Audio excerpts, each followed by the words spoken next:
مرسی برای حضورت. خواهش میکنم.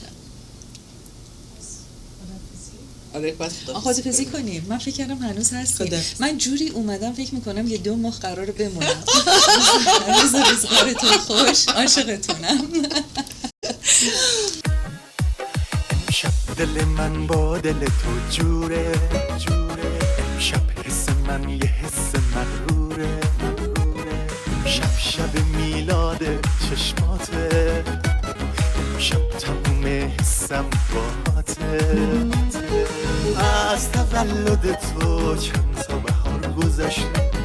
همه شادن امشب شب تو یه فرشته از میون قلبت یه آرزو جدا کن تا سحر به رقص و گل لباتو واکن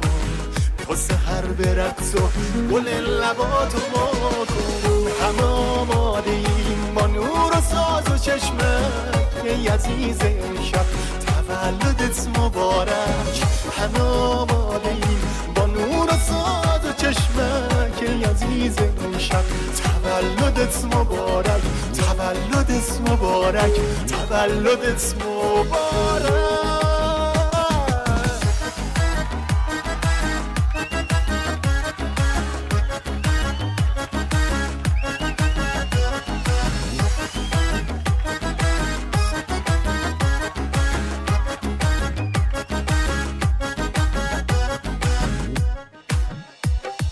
باز یه شمع روشن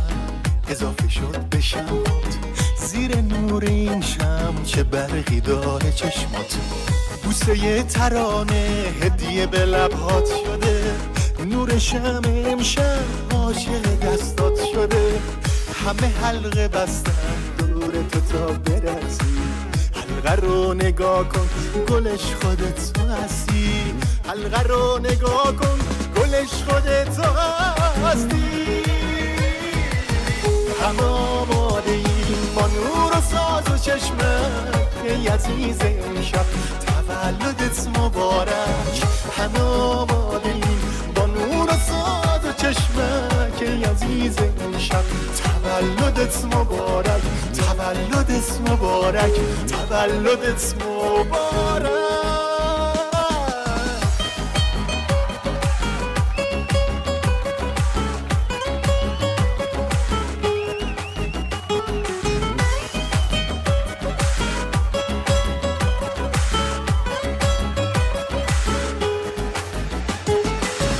از تولد تو چند تا بهار گذشته